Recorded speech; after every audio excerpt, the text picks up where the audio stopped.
as the Warriors climb the Western Conference standings with 10 wins in their last 11 games. Curry looking to reach the milestone at home in San Francisco. First quarter, Warriors up 8. Jonathan Kuminga to Curry. One more for 4,000. Warriors with an 11-point lead at that point. 8.5 minutes left in the third. Warriors up 69-63. Curry loses the dribble. Moses Moody recovers the loose ball. Moody gets it back to Curry, and there it is. First player ever with 4,000 career-made threes. Here's Kevin Harlan. Curry thought about three. He'll put up a three. There it is! Number 4,000. A shot for the ages from a player for the ages. Curry acknowledging the home fans. He was just 2 for 6 from three, scored just 11 points. It was also a game to win. Under 8 to go now. Warriors up 108-95. Jimmy Butler to Draymond Green, wide open. Defensive breakdown there for Sacramento as the Warriors go up 15. 5.5 left in the fourth. Warriors up 113-98. Jonathan Kuminga, welcome back. Warriors going to win at 130-104 and a big night for Curry. It was a special moment, obviously, to do it at home. The 2-9-7-4 record in New York was great because it's an unbelievable environment in Madison Square, but to do it in front of my home fans, and it was a weird game because I didn't get many attempts up, but to finally get it in the third, I felt the energy. It was special. When the team played a video with some of the most important people through the journey, your very first three-point assist, Andres, came on. Do you recall that assist? And when you think back to that first three, what do you remember? Yeah, I only shot 1 3 my very first game. That was the second game. I saw the highlight of the play, his little pin in. He threw a great pass and knocked it down. But the first of many, so pretty cool. My vet from 2009 got to shout me out. Have you thought about 5,000 yet? I'm in the moment. I'm blessed to keep doing this thing. 2-9-7-4 felt like an eternity ago. So being out here with this fresh milestone is pretty cool. Who knows? I'll never limit God or never limit the blessings in my life, but I'm going to stay in the present right now. But yeah, we're spinning it forward, though, and looking ahead to 5,000. Based on his season three-point pace of 4.4 per game, he's 226 games away from getting to 5,000, or just under 3 seasons away. Turns 37 on Friday, so if he stays healthy, he could get there by his 40th birthday. Coming up, much more on his latest milestone and a journey through the greatest and the craziest threes of Steph Curry's illustrious career. That's coming up later on SportsCenter. There's nothing. What do you say? Don't let them catch it. Don't let them catch. Good luck. I'm talking about they were literally in the scouting report, film before games. They was like, hey. And they were in the scouting report when you were playing, and now you're sitting up here on TV with the rest of us. And in year 16, he's in fairness, he banked a couple of them in. Wow, you're right.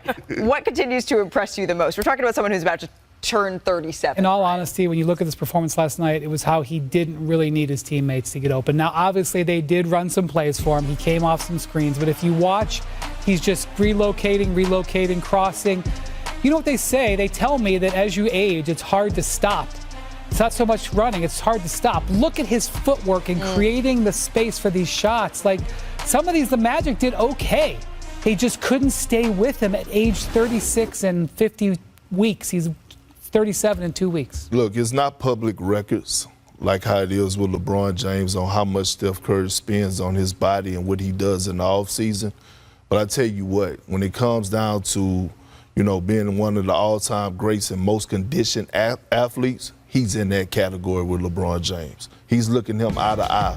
Because everybody want to talk about, oh, yeah, Steph just a shooter. Nah, he's more than just a shooter. He's one of the most skilled players to ever touch the damn basketball. Elite handles, finishing around the basket. And you look at the time from when he first came into the league on how his body looks now. We talk about putting on that size and muscle. That's Steph Curry. And, yes, I'm giving the light-skinned brother with the green eyes a lot of love today because, damn it, he deserves it. I'm surprised none of us has said this. The Curry flurry. The fact that he has cemented that. Is it in Webster's yet? The Curry flurry? The Curry flurry? To me, that's what impresses me. You can't play it in Scrabble. Right? He's had 12 threes. He had 12 threes yesterday. But look at this. Most career 10 three-point field goal games. Look how much distance he has from his brother from another mother in Klay Thompson. And then, of course, Dame Lillard. So to me, that's the most impressive part. I think the message that I got, 7-1 since Jimmy Butler debuted. Steph Curry finds his joy again. Yeah. He's capable of doing this again. The biggest reminder to the entire association is the Warriors, they're not to be slept on. If you draw them in the Western Conference playoffs, you're like, oh, snap, that guy is back. I think it was written off before, not anymore. Stephen A., describe what we just saw.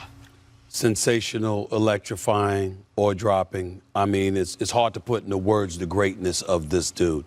But he put it on display and basically put the world on notice. There's levels to this.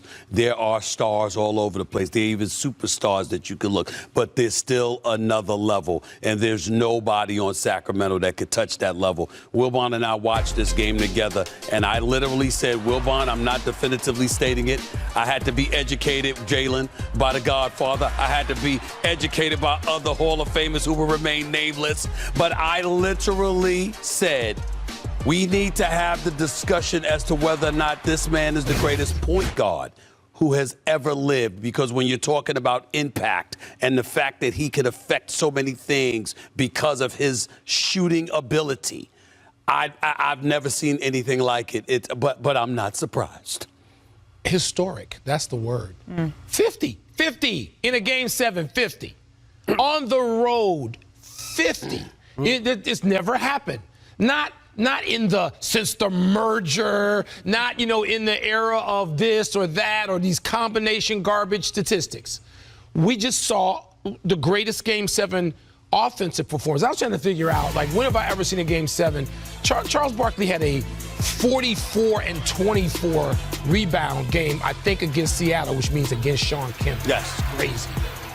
But this, he demoralized the opponent. Clay's not having a game. Clay and Wiggins can't hit a shot. And Steph Curry demoralized the number 3 seed, a team that had just beat them down in San Francisco the previous game. That's how great Steph Curry. Hours ago. And one thing, Stephen and I, we were going back and forth. At this point, we got time because it's a 20-point game. We were going to drag Jalen in. He was trying to concentrate on the game itself. We're talking about, who's done this? Who could do that? And we can't. We're talking about Magic. I mean, Magic had, of course, it was a game 6. People have to remember. Yes. 42-15 against Philly on the road. But now we're talking about rarefied air. We're talking about the people on the Mount Rushmore of basketball are the only people to have the kind of game Steph Curry just had. So people, if you watched it, savor it. If you didn't, go watch back and a replay, do it again. something, get a hold of this and see what you missed. From a historical context, you guys nailed it. So I'll go X and O's wise. For years, I've called Steph Curry the vanguard of this era. Not a point guard or a shooting guard, something that we'd never seen. And all of us grew up in one way, shape, or form watching the Harlem Globetrotters. And I always wondered what it would be like if Curly Neal or Marcus Haynes played in the actual NBA. And when you call Steph Curry the greatest shooter that God has seen, it's not just catch and shoot. Usually the best shooter doesn't have great handles. Usually the guy with great handles isn't one of the best guys to play off the ball and do dribble handoffs and relocations. He does that as well. We're not even talking about the multiple finger rolls like George Gervin he made in today's game as well. Playing with his mouthpiece hanging out of his mouth, okay? This is something we've never seen. A Game 7 is so very incredible. How we talk about superstars lifting their team when it matters the most. That's what we saw, Stephen A. And let's not forget the last part. When it's 6 minutes left, he already has 45. And there's a timeout, and he's looking into the camera, and he's walking off and saying, they can't finish. They can't finish. That's what he was saying. This is what he does. I would be remiss not to mention the efforts of Kevon Looney. 21 rebounds, Michael Wilbon. He had an incredible task here going up against Domantas Sabonis, who had excellent offensive, particularly first half in this game. And then nothing. And then nothing in the second. And Kevon Looney's task does not get easier from here because now we get LeBron versus Steph. We get the Golden State Warriors versus the Los Angeles Lakers. The first time that we have seen these two Titans go head-to-head in the playoffs since 2018. Your initial thoughts on this series, Mr. Wilbon? I can't wait to see it. I feel grateful, to be honest with you, to be able to watch Steph versus LeBron one more time. And now Looney, you mentioned Looney.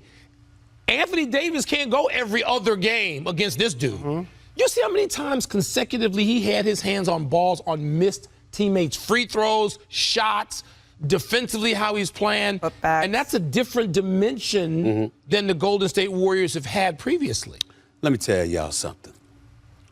There's two marquee people who were watching this game today. LeBron, who loves the game, who cherishes the game. He's a savant, obviously, the Mount Rushmore, that appreciates the allure, the attraction, the draw, and all that comes with him going up against Steph Curry. That LeBron who's looking forward to this. And the other LeBron that's saying, damn, I really wanted them young pups in Sacramento because it would have given me a better chance to get to the Western Conference Finals. Now I got to go against this dude. Again. And it don't feel good. Those were two people watching that game today. There's no way to talk about all-time great players without at some point mentioning how many championships they have. And LeBron is in his 20th year, and we know how many championships he's accomplished. But now it's going to be a younger group of people who've been watching the league, say, the last 15 years. They're going to possibly get a chance to see Steph Curry eclipse LeBron James. Yep. In head-to-head matchups, he has a better playoff record